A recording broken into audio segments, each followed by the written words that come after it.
첫 번째 경기는 브라이튼과 본머스의 경기입니다. 최근 미토마와 미터의 좋은 활약으로 상승세에 올랐던 브라이튼과 2025년 들어서 12경기 연속 무패 행진 가도를 달리며 프리미어리그 다크호스로 떠오른 본머스의 맞대결입니다. 브라이튼의 경우 이번 여름 이적상을 통해 합류한 조르지뇨 리터가 겨울 이후 주앙 페드로의 부진으로 선발 기회를 잡기 시작했고, 루터는 이 기회에서 자신의 진가를 입증해내며 브라이튼의 상승세를 이끌고 있는 모습인데요.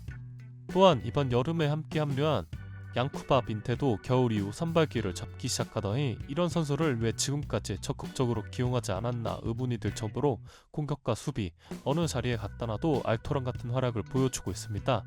또한 직전 사우스햄튼과의 경기에서 주앙 페드로와 조르지뇨 미터를 함께 기용하는 것에 대한 해답을 찾은 듯한 모습이었는데요. 포지션상 주앙 페드로는 최전방 스트라이커였지만 후방 빌드업부터 공격까지 사실상 프리롤에 가까운 움직임을 보여주었고, 조르지뇨 리터 역시 포지션상 10번 미드필더에 위치했지만 두 선수 모두 플레이메이킹에 능한 선수들이고 포지션에 국한되지 않는 움직임을 보여주며 상대 진영을 휘젓고 다니는 모습을 보면 현재 브라이튼의 상승세는 좀 더 지속될 수 있을 것이라 생각이 드는데, 부상이 발목만 잡지 않는다면 후반기에는 챔피언스리그 진출권을 두고 경쟁하고 있지 않을까 조심스럽게 예상해봅니다. 본머스는 앞서 말했듯 25년 들어서 엄청난 상승세를 보이고 있으며 리그 순위는 현재 6위입니다. 4위 맨시티와 동일한 경기 수에 승점 1점밖에 차이가 나지 않고요. 3위 노팅엄이 주춤하는 모습으로 노팅엄과의 승점 차이는 4점밖에 나지 않습니다. 본머스 역시 구단 역사상 최초로 챔피언스리그 진출을 노리고 있는 팀이죠. 이라올라 감독의 2년차 시즌은 정말 대단한 모습입니다. 하지만 직전 경기 울버햄튼과의 홈경기에서 0대1 아쉬운 패배를 기록했는데요. 전반전 30분 센터백 자바르니가 양발 태클을 시도했고 VAR 끝에 레드카드로 퇴장을 당하며 수적 열세를 극복하지 못하고 패배합니다. 또한 자바르니가 징계로 인해 최소 3경기 결장이 예고되었는데요. 지난 12월 부상으로 이탈한 마르코스 센시가 3월 중순은 되어야 복귀 가능한 상황이라 미드필더 루이스 쿡이 센터백으로 내려갈 것으로 예상하고 있습니다. 최근 많은 이목을 이끌고 있는 두 팀의 맞대결이라 상당히 기대가 되는 맞대결인데, 브라이튼이 본머스를 상대로 홈에서 3연승을 기록 중이라는 점과 최근 상승세의 근거가 매우 확실하다는 점에서 브라이튼의 승리가 더욱 끌립니다. 두 번째 경기는 울버햄튼과 풀럼의 경기입니다. 지난 12월 게리 오닐 감독을 경질하고 빅토르 페레이라라는 빅리그 경험이 전무했던 감독을 선임했을 때 과연 울버햄튼을 잔류로 이끌 수 있을지에 대해 의문이 있었지만, 페레이라 감독은 구임하자마자 자신의 백스리 포메이션 기반의 전술로 불안했던 울브스의 수비를 바로잡으며 현재 리그 17위로 강등권 탈출에 성공한 상황인데요. 또한 직전 경기 엄청난 상승세를 보이고 있던 본머스를 상대로 승리하며 강등권과 승점 차이를 5점 차이로 불리는 데 성공했습니다.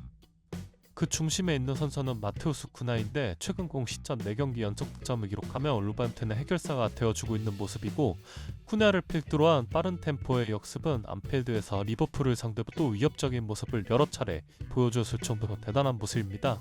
하지만 한 가지 아쉬운 점이라면 터치 실점을 기록한 경기에서 공격적으로 나서다 더욱 크게 무너지는 경기가 많다는 점인데, 때문에 울버햄튼은 현재 선제골이 매우 중요한 팀입니다. 풀럼은 이번 시즌 에밀 스미스 로우나 요아이 만데르센 등을 영입하는 알찬 스쿼드 보강으로 시즌 초반부터 꽤나 기대를 받았던 팀인데요.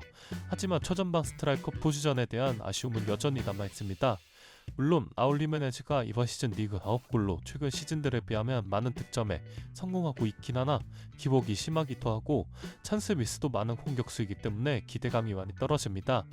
또한 이번 시즌 역대급 폼을 보여주었던 알렉스 유어비도 최근 경기들을 보면 안토일때 모습이 그대로 나오고 있는 상황이고요. 직전 크리스탈 팰리스와의 홈경기에선 0대2로 패배했고 경기 내용 또한 굉장히 좋지 못했는데, 크리스탈 팰리스의 백파이브 수비를 90분 내내 전혀 공략하지 못했고 역습을 허용하는 상황에선 또 그대로 흔들리는 모습을 보였는데요. 아마 오늘 울브스와의 경기에서도 이러한 경기 양상이 예상되는데, 최근 울브스가 쿠나를 필두로 한 빠른 템포의 역습이 상당히 날카롭기 때문에 이 경기는 울버햄튼의 사이드로 보면 좋을 것 같습니다. 추천픽은 울버햄튼의 플러스 0.5 핸디캡 승리입니다. 세 번째 경기는 바르셀로나와 AT 마드리드의 코파델레이 4강 1차전 경기입니다. 이 경기 바르셀로나의 초기 승리 배당이 2배 정도에서 현재 1.6대까지 급락하는 흐름을 보이고 있는데요. 과연 배당의 흐름처럼 결과도 나아질까요? 바르셀로나는 최근 공식전 5연승 흐름이며 13경기 무패 행진 가도를 달리고 있는 모습입니다.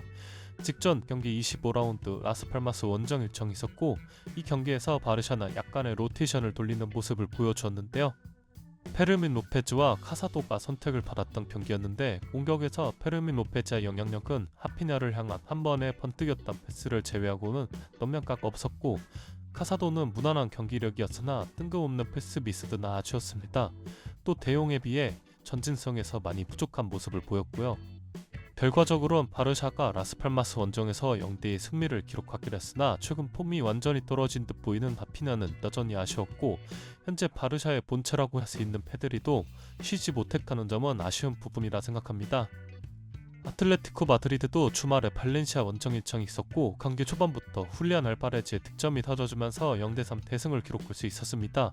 특히 이날 멀티골을 기록한 훌리안 알바레즈도 대단했지만 앙투안 그리즈만의 활약은 더욱 대단했는데요. 첫 번째 득점 장면에서도 그리즈만이 툭 뛰어서 차는 칩샷 패스가 기점이 되었는데 박스 안에 밀집된 발렌시아의 수비를 무력화시키는 모습을 보여주었고 두 번째 득점 장면에서 수비수의 키를 딱 넘기는 완벽한 강약 조절 크로스는 훌리안 알바레즈에게 그냥 떠먹어주는 수준의 좋은 패스였습니다. 또 이날 경기 초반부터 앞서 나갈 수 있었던 아틀레티코였기 때문에 사무엘 리노와 앙투안 그리즈만 그리고 훌리안 알바레즈 등 핵심 선수들을 이른 시간에 빼주며 오늘 바르샤와의 1차전을 대비하는 모습을 보여줬습니다. 바르샤의 상승세도 대단하지만 아틀레티코의 상승세 역시 매우 대단하며 최근 공식전 24경기에서 단 한 번밖에 패배하지 않고 있으며 정말 패배를 잊은 듯한 모습을 보이고 있는데요. 바르샤가 최근 성적이 매우 좋긴 하지만 경기 내용을 봤을 땐 썩 만족스럽지는 못했습니다. 물론 몇몇 선수들의 폼이 떨어져 있는 와중에도 구역승이라도 챙겨가보면 다시 선수들의 폼이 올라왔을 때 확 도와줄 수 있는 힘이 있긴 하지만 일단 엄청난 하드워커인 페드리가 라스팔마스 원정에서 접전의 경기 내용이었던 탓에 거의 쉬지 못한 부품이 아쉽고 하피나와 레반도프스키는 승리에 가려진 아쉬운 폼이 걸립니다. 아틀레티코 마드리드가 원정이긴 하나 승부 이상을 이끌어내고 홈으로 돌아가지 않을까 해서 아틀레티코 마드리드의 플러스 0.1킵 승리로 추천드립니다.